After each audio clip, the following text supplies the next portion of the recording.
Okay, here we go.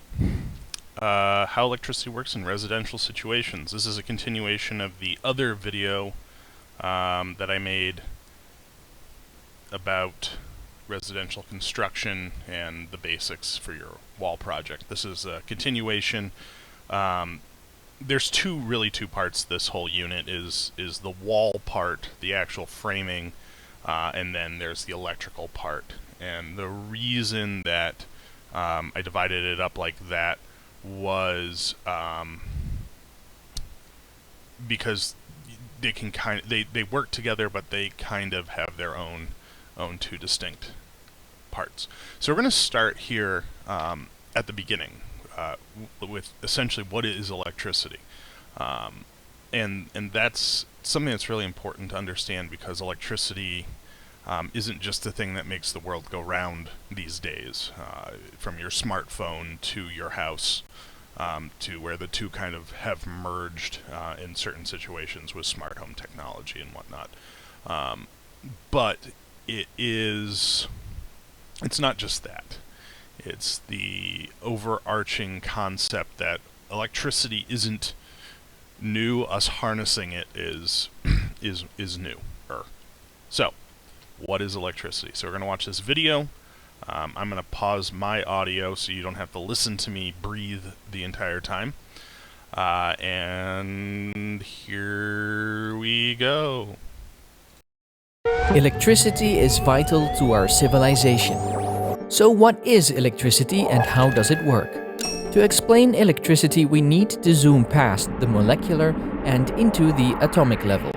Atoms are the smallest things we can kind of see, but not with the naked eye. Only with a scanning, tunneling microscope can we get a glimpse of somewhat fuzzy spheres. To really understand electricity, we must go even further and look inside an atom. This is where it gets complicated, because the inside of an atom cannot... Okay, one side note here. I'm not expecting you to fully grasp every single bit of this. Some of you have had science classes that have gone over this. Some of you have heard about atoms, and that's where your knowledge begins and ends. That's fine. I know everyone's in a different spot.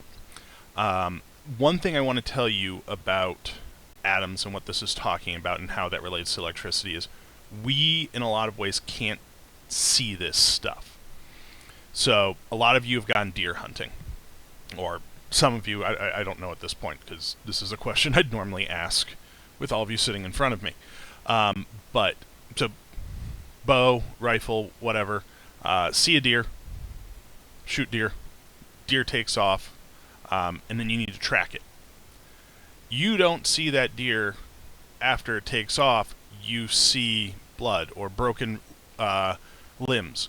And that's exactly what this is. So we're tracking something that we know happens by looking at it through the lens of, okay, we're able to see signs that atoms do certain things, but we may not be able to exactly see them.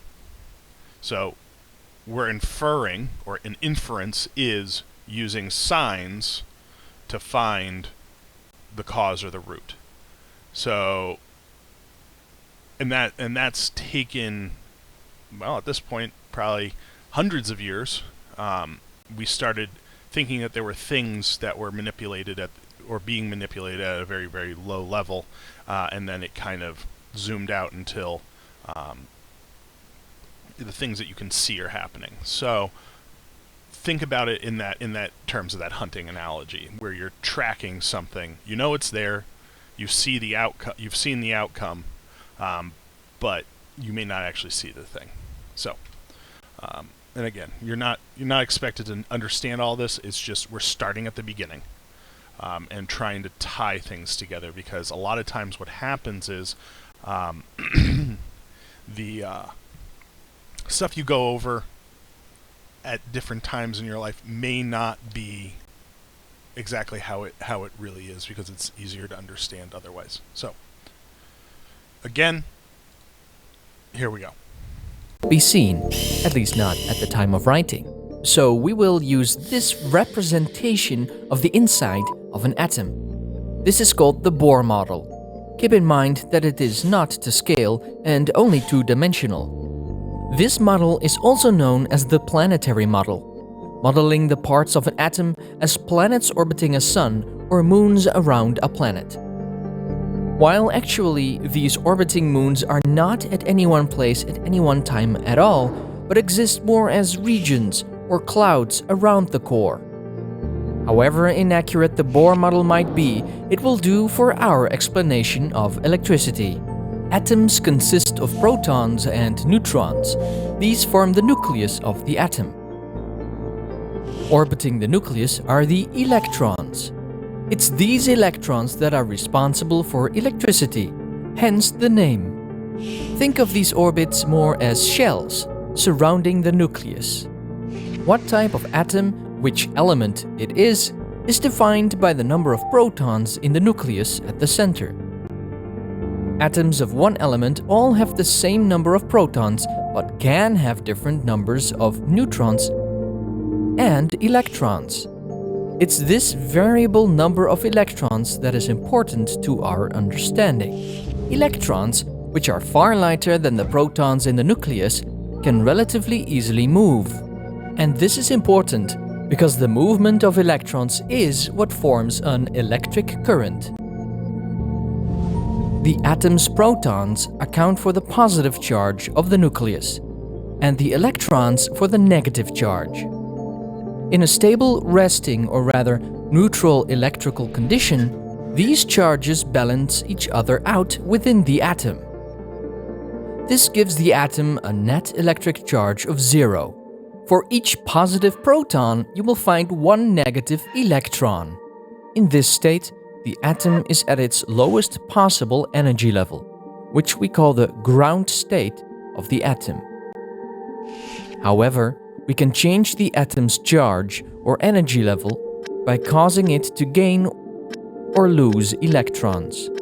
When the atom has fewer electrons than protons, it becomes positively charged. But when the atom has more electrons than protons, the net charge swings back the other way and it becomes negatively charged. More electrons than protons mean the atom is negatively charged. Fewer electrons than protons mean it is positively charged. Losing or gaining electrons changes the atom's electric charge. The remainder of this video we will color code the atoms as follows. A positive charge or absence of electrons is represented with red. A negative charge, a surplus of electrons, is represented with blue. A neutral charge or a balance between electrons and protons is represented by a blend of red and blue, purple. So when in a ground state or uncharged, it looks like this, and it's called an atom. When charged, negatively or positively, it looks like these. Instead of atoms, when there is a charge, these are called a negative or positive ion. Each shell of an atom can hold a maximum number of electrons. The inner shell can hold 2 electrons, the second can hold 8, the third 18, and there are elements with all 7 known shells. Shells are populated with electrons from the inside out, meaning that added electrons always go for the innermost shell possible with a spot left. The number of electrons on the outermost shell determines the reactivity of the atom. This shell is called the valence shell, and its electrons are called valence electrons. When the outermost shell is full, the atom is generally stable and least reactive. You may be familiar with the term and effects of static electricity. When you, for instance, shovel your feet over a nice soft carpet, you build up a positive charge, because negatively charged electrons are being lost to the carpet. Carpets are often made from a material with the properties of an insulator. Insulators do not easily give up electrons but can get a local charge when electrons from a conductor are rubbed off on them. An insulator's valence shell is already quite full of electrons. These electrons will just sit there until something else takes them away. However, your body is a conductor. Conductors have loosely bound valence electrons which are easily transferred or lost, in this case from your body to the area of the carpet where you're shuffling. Instead of you and the carpet having a neutral charge, a charge imbalance is being created between you and the carpet. Now, when you touch a metal object, for instance a doorknob, you get zapped. The doorknob may be neutrally charged, it is metal, and metals too are conductors with loosely bound electrons on the outer shells of their atoms. These electrons immediately move to your body to restore the charge imbalance, giving you a jolt. Nature always seeks a neutral charge equilibrium, a net charge of zero. Materials with high electron mobility are called conductors. Materials with low electron mobility are called insulators. A commonplace object where you can see an insulator and conductor working together is in a simple wire. This electrical wire has a copper core and a plastic shell. Copper atoms have a very loosely bound electron on the outside, as seen here again using the Bohr model. This makes copper a perfect conductor, whereas the plastic is an insulator. The millions, if not billions, of copper atoms in this piece of wire easily exchange electrons, allowing us to make an electrical circuit with it. Think of an electrical circuit as a path that connects 2 points with a possible charge imbalance, usually connecting a negatively charged point to a positively charged point. Like marbles in a tube, moving from a high place full of marbles to a low place lacking marbles. Imagine these marbles all along the circuit, each marble being an electron. These marbles originate from a power source, for instance a battery. And we'll explain how batteries work exactly in a future video. Electrons move from the negative to the positive, as we've established earlier. The battery pushes out electrons from one end and attracts them from the other. As one is pulled in, one is pushed out. Despite the electrons moving relatively slowly, this effect causes the energy to be transferred almost instantaneously. To create such a flow of electrons, we must provide them a path with a conductor, such as the copper within our wire. If this path is blocked by an insulator, such as plastic, rubber, or air in the case of a cut wire, the electrons cannot continue to flow, stopping the electric current. The key to the flow of electricity is making a continuous electrical circuit, connecting a wire between a source of electrons and an attractor of electrons. All electrical devices are powered this way. That is why your battery has 2 poles, a source and an attractor, a negative and a positive. This is also why your electrical plug has at least 2 tongs, one for incoming electrons, one for outgoing. You see, electrons are not spent, they do not cease existing. They are mere carriers of charge and can only be useful on their way to their destination. Take note that connecting 2 poles of a power source directly can actually be very dangerous. This is what's called a short circuit, because there is nothing between the source and the destination of electrons to power, such as a lamp or television. This means that the electron flow will not encounter any resistance. The release of energy when short-circuiting is therefore instant, often paired with the involved wire heating dangerously. This is why buildings and some devices have fuses. These automatically cut the current flow when the current becomes too high, preventing damage or worse.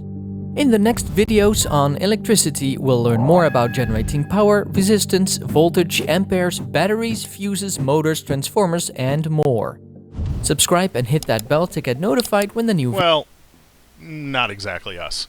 We'll be learning a little bit about some of that, but not so much, because this is just the basic intro for you to be functional in terms of doing some basic wiring. And that's what we're really looking at. It's like all that, there's a lot of information. Excuse me. But with that information,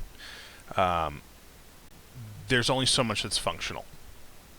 in terms of actual wiring, understanding that electricity flows, and what current is, and what resistance is, or are is. So those are the big things. Also, the insulator versus conductor.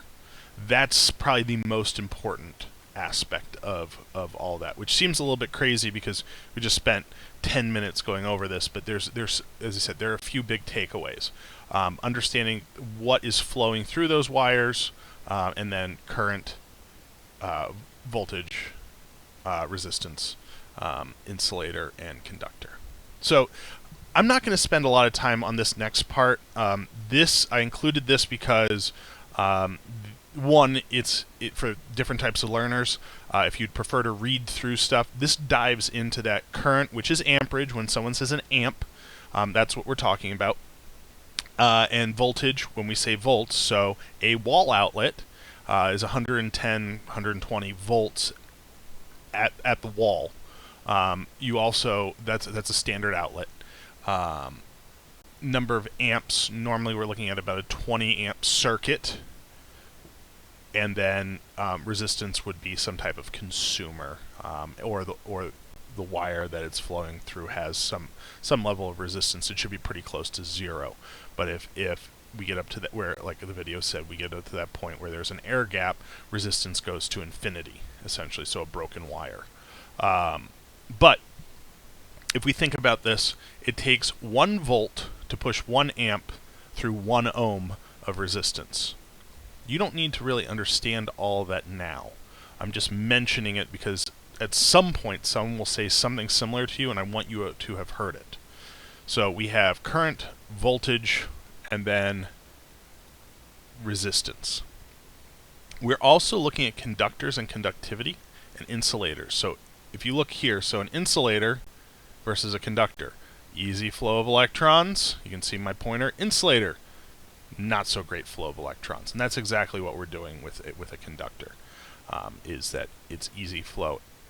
If you think about this in terms of the wire that we're going to see, an insulator is what's around it, because no shock, and conductor is what's inside it, which is what the electricity flows through. And as I said, you can read through this in more detail if it's interesting. This was mainly included because it's similar to what was in the video, but also I was able to include it in your packet.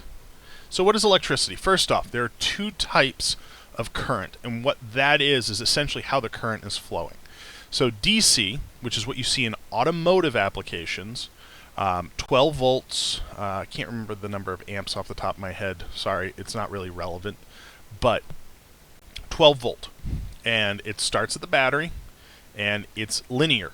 It just goes around and around in a circuit or a circle, because you have to leave the battery here, positive, flows to negative, which is the ground side, and it keeps going. You'll have some type of consumer or resistor in between, which will either modulate that voltage to a certain extent. As I said, we're not diving really deep into that, but just think of a resistor in a lot of applications as a light or something that's going to use that energy. Because don't forget, energy can neither be created nor destroyed.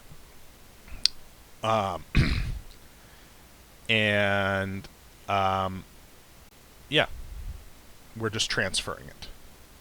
So, our 2 types, and then we have, so this is, as I said, it goes around and around in a circle. You start, and you have to end up back at your power source. Normally we're looking at a battery in this case.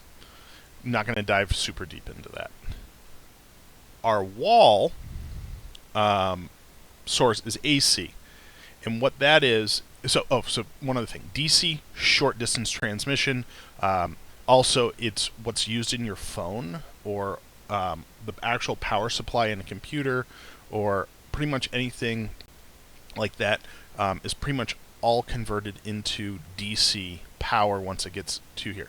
AC is good for long distance transmission, and as I said, once we're in the house and we're using it, a lot of times that gets turned. It depends on what it is exactly, so it's not a universal, oh, that thing is using DC current, which is how it actually acts. And you can see voltage here, positive, it's constant how it actually looks. So that would be around in a circle like that, complete circuit.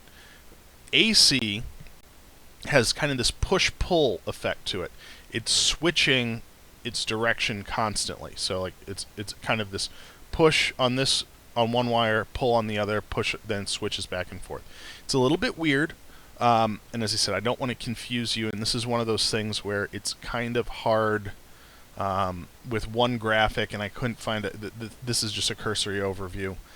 AC, as I said, is kind of push-pulling. It's still a circuit, but it's different than what you would expect. And that's what we use for our lights in our house. And that's what's at, the individual outlets.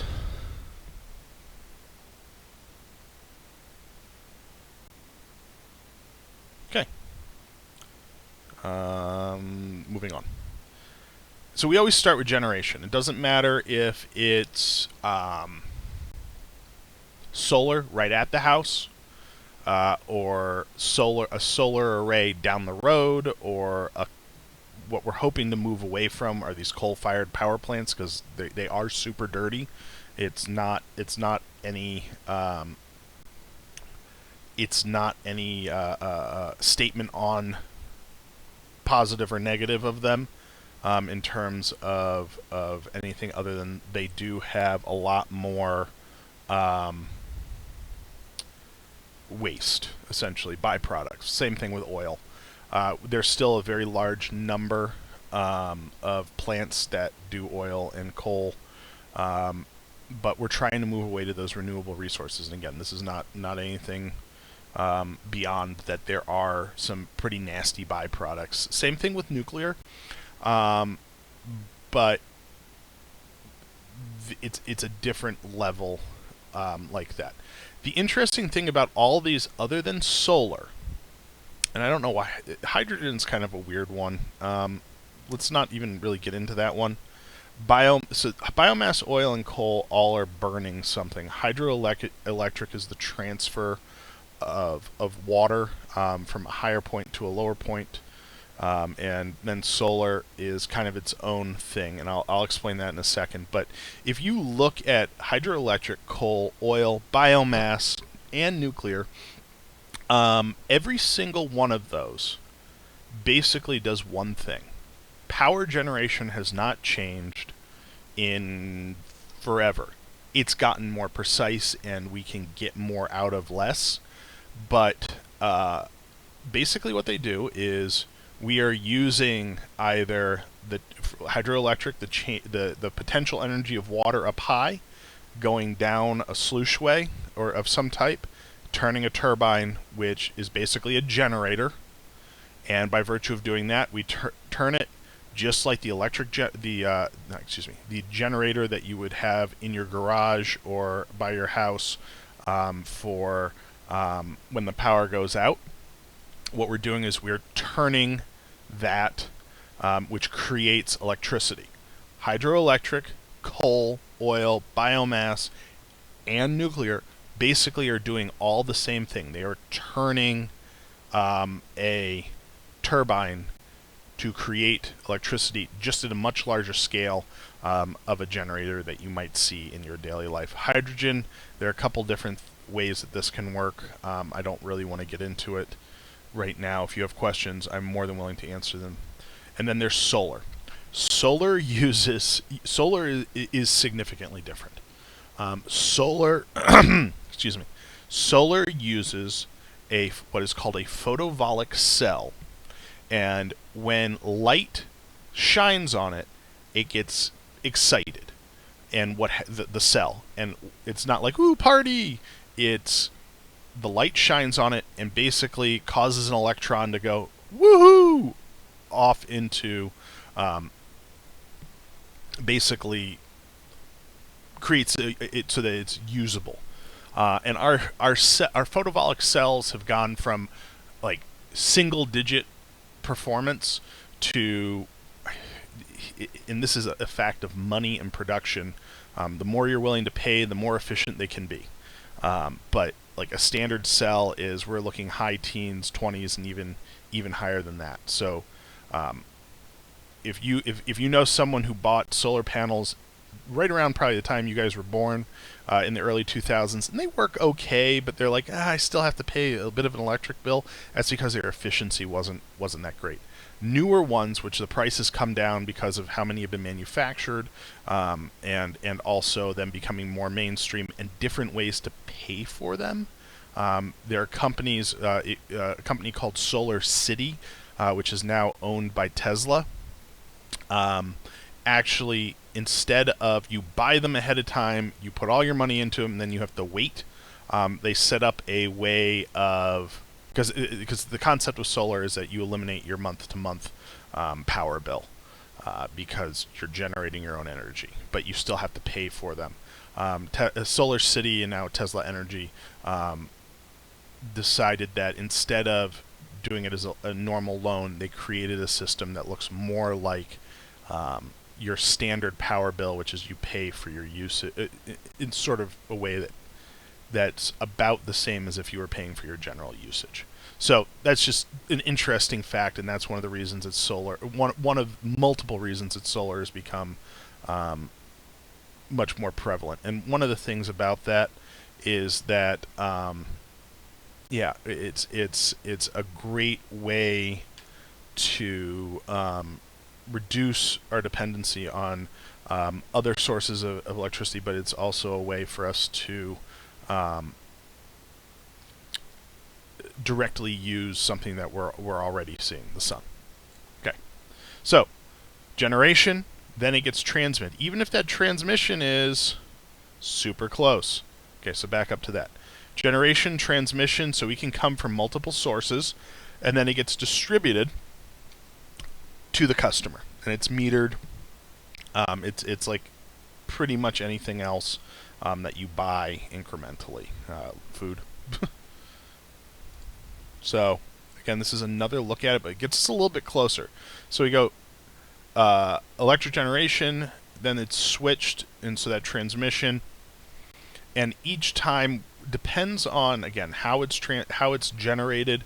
We're talking about different voltages and amperages, and they're stepped up and stepped down, so that we don't have issues. Like, it would really suck. It would be great if your phone got charged really fast, but because there was a voltage issue at your house. But what eventually would happen is your phone would catch fire. So and it's also standardized across the U.S. Internationally, we use different. It's not that it's the electricity is that different, but how electronics are built around that electricity. In some other countries, it's called the frequency is slightly different. So basically, if you think of it as like how a light bulb flickers, ours flicker at a certain rate, other countries flicker at a slightly different rate. So the electricity actually appears different in use, and it can damage certain devices made for different markets. But we're not really getting into that. But it's just something to be aware of. So we get to the house. We come into the house almost. We get stopped at this meter socket. In this meter socket, you probably have seen them, and actually, you guys might be just old enough or just young enough that you missed this. So years ago, what would happen is there'd be someone who comes around and actually reads the meter, and that was their job. They would drive to every single house on a line, and they would go up with a clipboard and say, so for me, they would say house car pack address, and it would be 400 kilowatt hours have been used, which is, depending on who you are, is a lot or a little, for the month of X, Y, or Z. And it costs this much, and then they would send you your power bill, and that was it. Now there are what we call smart meters, which actually give feedback to the power companies instantaneously, and they don't require someone to go around and check on them all the time. There was a really well, let's not get into that. So generation, even if it's at the house, we're still metering and measuring how much is going in. We might actually have to change. So years ago, it was a little bit funkier with solar because it would be generated in one way and you'd have to convert it to something else.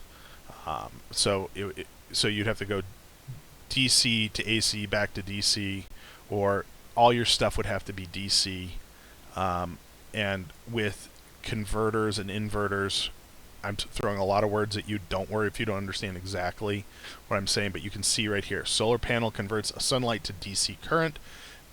Then we get inverter converts electricity DC to AC. This step wasn't always something that happened before.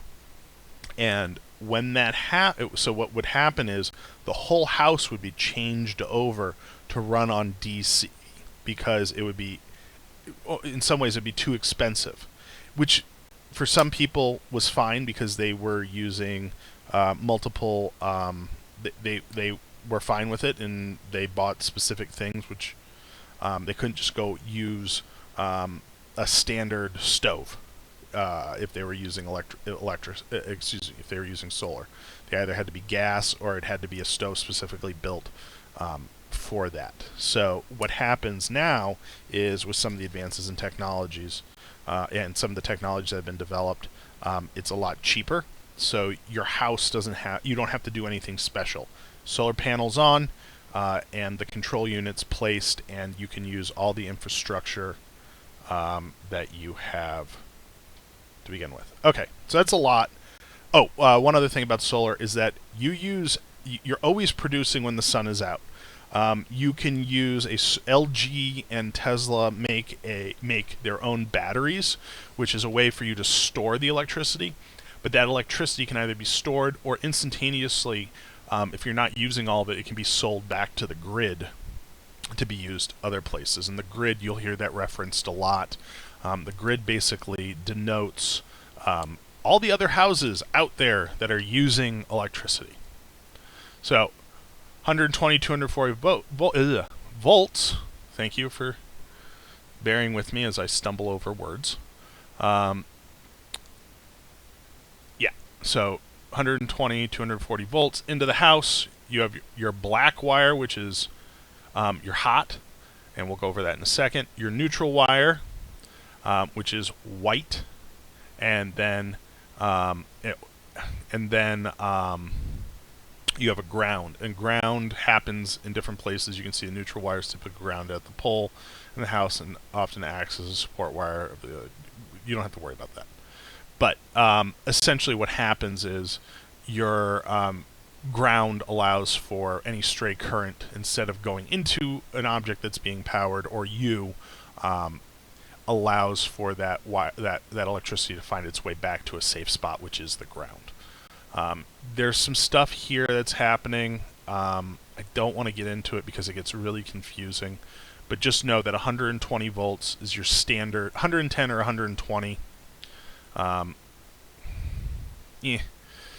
Depends on exactly how you're talking about it. I think I put 110 on the sheet. So 110 or 120 volts is an acceptable answer on those. But and then 240 volts is our other option for voltage in a house generally. I don't want to get into other stuff because it gets, as I said, it gets confusing, and we're just going over the basics. But just know there are other things out there, and how that 120 versus 240 volts works. If you're interested in it, email me. We can talk. Okay. So after that meter socket, let's go back up here. Meter socket. So we come into the house, we hit the meter socket. Then we get into our panel. So this would be the back of the panel here, and there's a meter socket in between. Our panel is our distribution center. And that distribution center acts as as just that. It distributes electricity to different parts of the house. And you can see how and it doesn't all have to be one room. You can have multiple so this creates what we call circuits. it can be multiple circuits in one room. You can, like, let's take a look here. First room here, we've got a blue circuit which feeds these two outlets. We have an orange circuit which feeds these two outlets, and then we have an outlet for our lighting, and that looks like about it. And the reason we'll do that is because if you've probably blown a breaker at some point, be it in your house, in an apartment you've lived in, or even in, you know, a shop, or even a camper, or, you know, outside for something. Somewhere at some point you've probably seen someone blow a breaker. And what that means is basically we ask too much of that circuit. So those consumers, like I brought the 3D printer home over this break that we're on right now, and from being in school in the building, so that if I wanted to assign you guys something over the next week or two to 3D print, we might be able to try that, which is pretty cool. But what I brought that home, and I've got multiple computers. I've probably got 4 or 5 computers running in my home office right now between. But if I had them all plugged into one outlet or one series of outlets on one circuit, the likelihood that I would ask too much, basically they all need more than that circuit can give, number of amps, etc., and it would just be like, nope, we're done, and turn right off. And that's what each one of these little breakers. So what it does is if I ask for more, they can start to overheat, and that's a fail-safe. And you saw that in the video where they were talking about fail-safes, which are fuses, etc. So, circuits. And you can have multiple.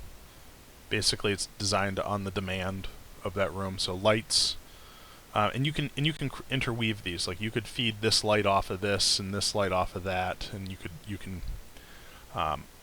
A lot of our appliances don't ask for all that much these days. So same thing. Kind of the overview: generation, meter, main panel, and then we send it throughout the house. Okay, this is the important stuff.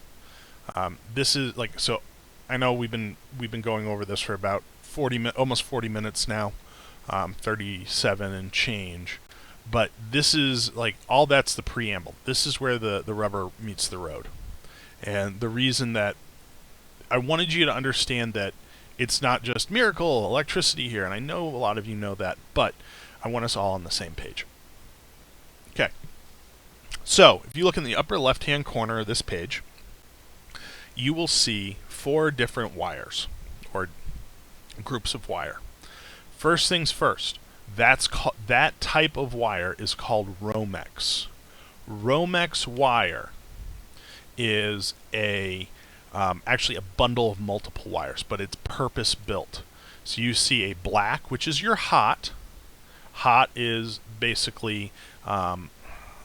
I want to be consistent, so I'll wait a second on that. So you have your black, which is your hot, you have your white, which is your neutral, and then you have your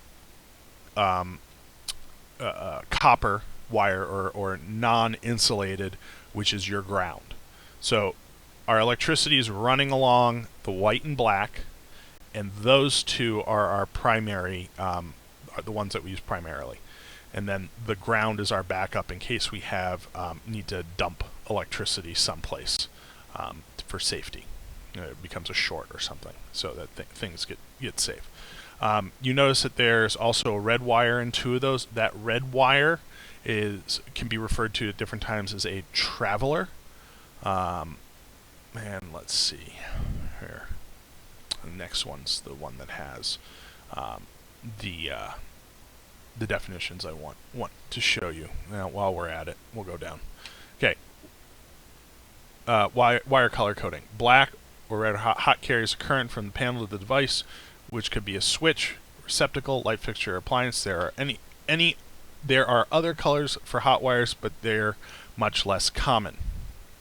And that red one, as I said, we'll call that a traveler or something along the lines of that. And that's for switches. You've probably been in a room where you enter through one door, you turn the light on, you leave for another through another door, you turn. So those switch, that type of switch, a three-way switch, will allow us essentially to turn. I don't want to get too into that, but what it does is essentially gives multiple paths for the current to travel, and based on the position of the switches, allows us two control points so that we're not having to continuously go back to one switch. A lot more to it than that, but that's the. And then neutral wire carries the current back to the panel, completing the circuit. So it is a loop, but it is doing a couple other things as well. Bare or green or ground, those are the ones in event of a ground fault. The ground wire provides a path for the fault current to run to the panel, opening the breaker or blowing the fuse, kind of floated electricity, and also gives us basically a safe way to return to ground. Okay, so back to this. Now you know what all these are. We will be using most likely 14.2, which is for a 20 amp breaker. Excuse me, a 20 amp. We'll probably be using 14.2, which is 14 gauge wire for a 15 amp circuit. Yellow is a 12 gauge wire for a 20 amp circuit. Now, what does gauge mean? Gauge means, so for those of you who are either familiar with, so you could look at multiple things. Gauge comes up in earrings. Gauge comes up in shotgun shells. Gauge comes up in sizing for steel. So there are a lot of different places you can read about this. In this case, gauge means the size of the wire, the diameter of the wire. And if we see that 14 gauge is smaller than 12 gauge. So the bigger the number, the smaller the wire. The smaller the number, so closer to 0, the bigger the wire. So one more time. 14 is bigger than 12 in this case. Big number, so 14, 15, 16, 18, 19, 20, small wire. Small number, closer to 0, 1, 2, 3, 4, or 4, 3, 2, 1, 0, 00, then that means the wire is really big. Okay. So we talked about 14.2. 14-2. So NM-B, non-metallic cable.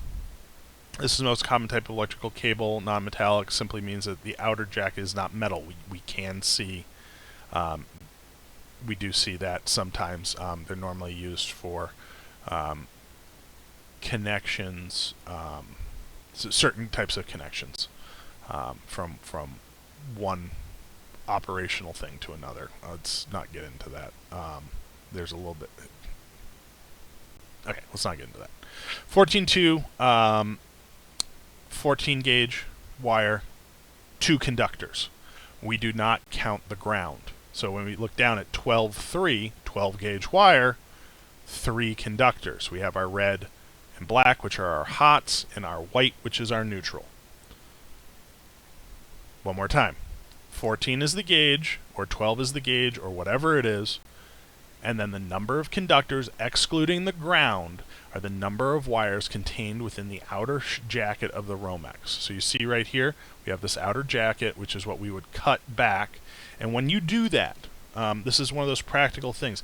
Give yourself space. You're going to want to cut back probably between 4 and 6 inches, because when you put this wire into a box, you don't want to be with your hands like diving into the box trying to get things to work out correctly. Okay? Let's see here. Okay, we talked about gauge, we talked about number of wires. Let's talk about the actual color coding here. So white and yellow, we're looking at 14 and 12 gauge respectively. And then when we get into here, orange, 10 gauge wire, 30 amp circuit. That's for something that's going to draw a good bit of current. Black, 8 or 6 gauge wire, 45 or 60 amp circuit. That's a pretty significant piece of equipment that you're talking about. Nothing crazy big, but like these two are basically what you see throughout a house, and then you start seeing these either for specific applications or more industrial. This one right here, you guys, if you talk to your peers from first semester, this first semester, so fall 2019, they will tell you about the gray wire. I screwed up. It is a direct burial underground cable, which is a pain in the neck to use. And I really apologize to them for using that. You will be using either the white or yellow 14 or 12 gauge wire, because the other stuff is not good. Okay, so we talked about coloring. Oh, cable by the numbers. Yeah, does it say this on here? No, let's not worry about that. Okay, UF underground. Oh, here's the metallic clad cable, MC. This has a bit of a flex to it. Let's see. It will be used not for something that's moving regularly, but like a more flexible connection between two pieces of equipment, which may experience some shaking, or it's something that's not necessarily buried in a wall. Okay, so getting into that wall. Boxes. These guys. You do not want them... Oh, there it is again, 110. Oops. Change that to 120. Doesn't really matter. But this guy and this guy, these boxes are specifically for single switches or the two outlets that you guys see all over your house. Boxes cannot be buried. You cannot put them in the wall. They need to be accessible. So we talked about sheetrock in the first video. The sheetrock will go over this, and these boxes would be cut out so you can access them. So all of the all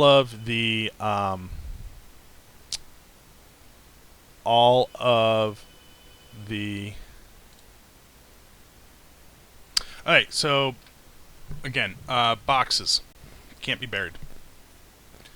You'll notice that I'm probably going to go back over one or two things. I paused the video because the phone started ringing randomly in the background. Okay, few things. So you can see right here, staple cable, or in this case wire, every 4.5 feet. And then just before you get into the box, it keeps it nice and tidy. The other thing you have to be careful with is when you're working with plumbing and sheetrock, where everything kind of intersects, you need to be careful, because you might have wire going through here. So think about how far back, and then that wire is going to be, and then having a screw come through that. And there are different ways you can do that. Sheetrock having screws that won't penetrate that deep, that's one way, making sure that you're accurately placing your wire in the center of that stud. Also, there are metal plates you can place over the stud in those specific places. Generally, that's generally used more for pipes, but it's one of those considerations. So staple the wire, and you can move laterally through the studs. Just be careful not to take too much of them out. There are regulations, which I'm not as familiar with, number of wires that can go through a certain hole, and things like that. So into the wire, into the box, and then you would mate up your outlet, etc. right there. Let's see. Oh, staples need to be left a little loose, because if you leave them loose, again, we talked about houses moving. They move. Even though you think of a house as a static thing, they're not blowing in the wind like a sapling, but they move. They move up and down, and if it's super tight, what's going to happen is over time you're going to wear a hole in that wire's sheathing, and then bad things are going to happen. So they're there to hold them, but also not to constrain them. Placing boxes. So what we're trying to do is, as I was talking about on this last slide here, is that like with with the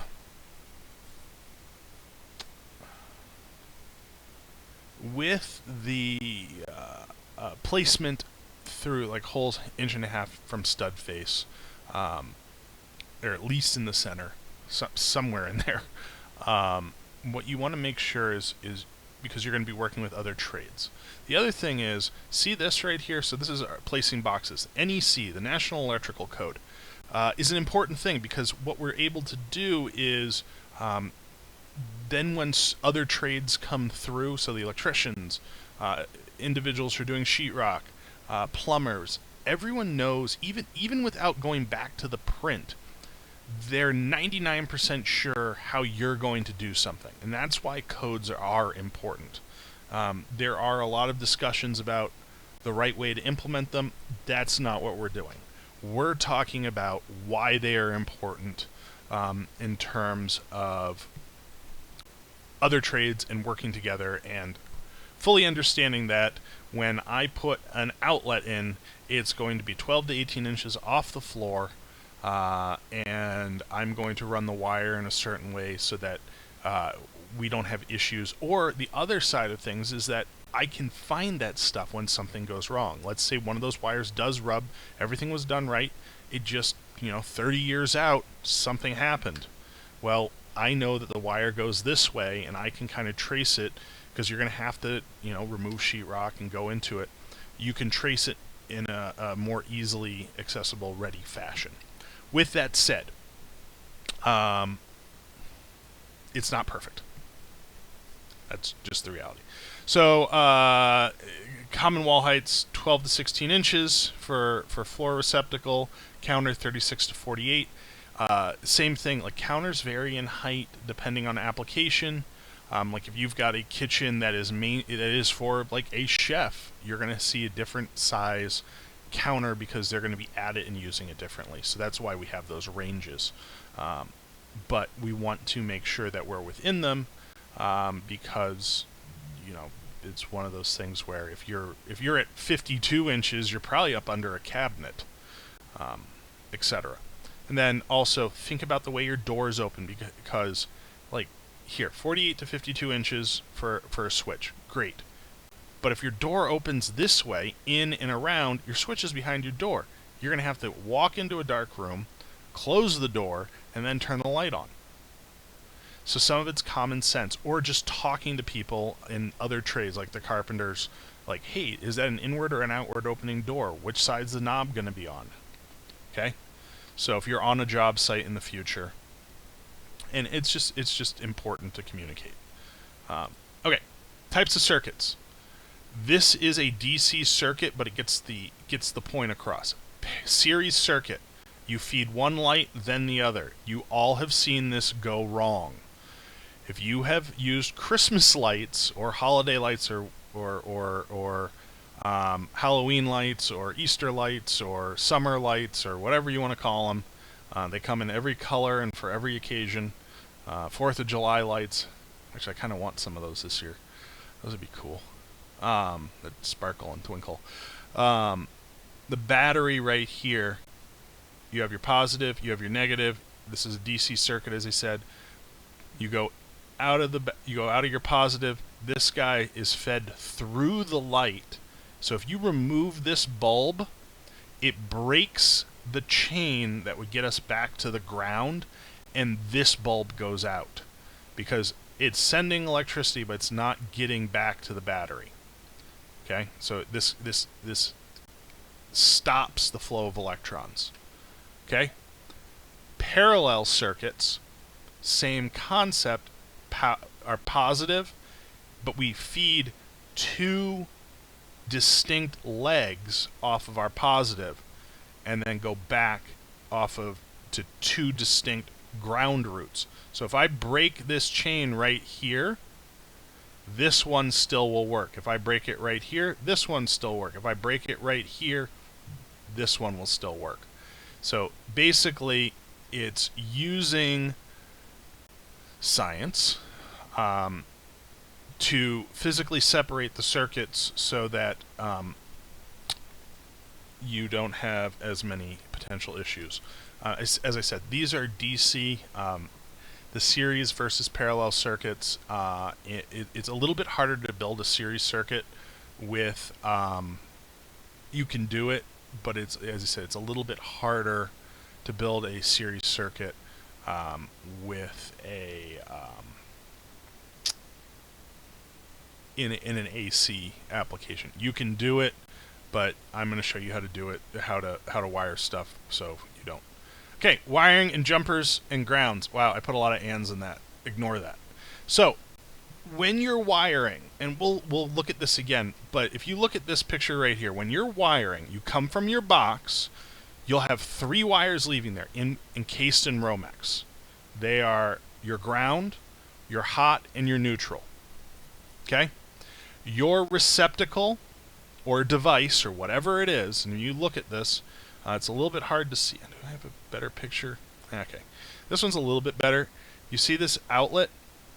You have a ground, you have a hot, and you have a neutral. And I'll talk about what these colors mean in a second.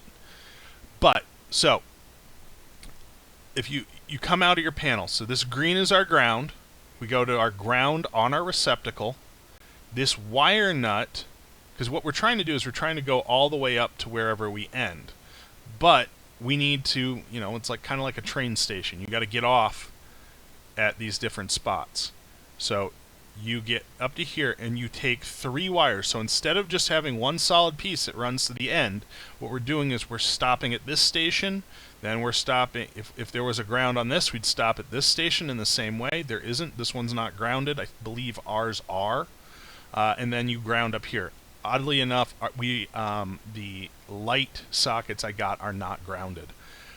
So, ground. So you run your Romex all the way up to here. Stop. This is all in a box. So you see right here, in a box. So you run to here, ground it, wire nut in the box, then you pick up with a new piece of Romex, which would have this, this, this, and this in it. When you got up to this switch, you would just mate the piece of Romex up in here, and then you would continue on to the lights. So we have right here, let's go down here for a second, wiring an outlet. We have a ground. Our hot wire, our black wire, attaches to brass. Brass starts with B, black starts with B. Black goes to brass. And for those of you who are not so familiar what brass looks like, brass is a goldish color. It's not that super yellow gold that you might be, but it's kind of like a more dull gold. Like almost if you add a little bit of white. Okay, our neutral wire goes to silver, or S. Silver, even though silver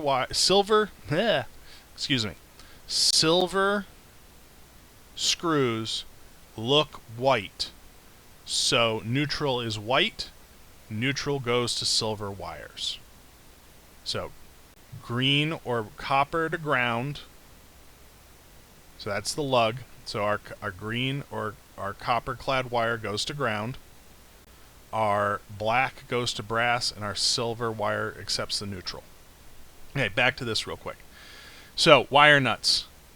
You take whatever wire you have, you put them together like this. It'd be at 2, 3, or 4, depending on wire nuts can accept different sizes. You put it on, you spin. If you were to take it off, this is how it would look afterwards. You want them nice and flush right here. You see right here, I can see those exposed. You don't want that. You want this all the way down. You don't want to be able to see anything, because that's a place where you can get a short. So we start here. I apologize for not putting a Romex picture in here. That was a little bit better. But anyway, so you go from your panel here, you pick up another piece of Romex in the box here, and then you'll travel all the way up. You might have to mate it in the box right here. Same thing with the black. Here to here to here, and so on and so forth. Okay. A switch. So we talked about wiring an outlet. So you come from your panel, boom, one piece of Romex in a box, ground, neutral to silver, hot to brass, done. Secure it. Wiring a switched light. So you come from your power source, piece of Romex, black into the light switch, black out of the light switch, all the way to the light. Again, there's a brass lug here for black. You have your neutral. There is no place for neutral on the switch. You mate up here in the box. White. It carries all the way up. Silver with our neutral. So you basically go from your panel all the way up. Boom, done. And then our ground. These are grounded switches right here. So you have a ground. Mate that up all the way up to your light. In our case, we won't have a ground there. This is then putting the two together. Let's just let that move. So if you start at your panel, you're going to go to your switch first. Excuse me. You're going to start at the panel, you're going to go to your outlet first. I'm pointing at the outlet. You then continue the same way that you would for this conventional switch. So it's basically putting this and this together. If you learn how to do this, and you learn how to do this, and then you assemble the two, you should be fine. Okay, all you have to do is that's getting off on that second ground. So you send the ground here, then it continues up to the light, neutral. You come off your neutral.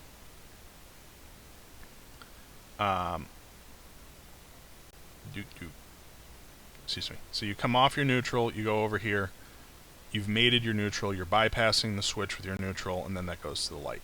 Okay? And that's basically it. This is the rubric for the rest of it. Read through it. I probably managed to screw something up in it. But I will also try to find a decent Romex wiring piece, and I'll post that here shortly. So, that's it. Electricity. Took us an hour and 2 minutes. If you have questions, email me. I can also start a discussion board on the Google Classroom. So, talk to you later.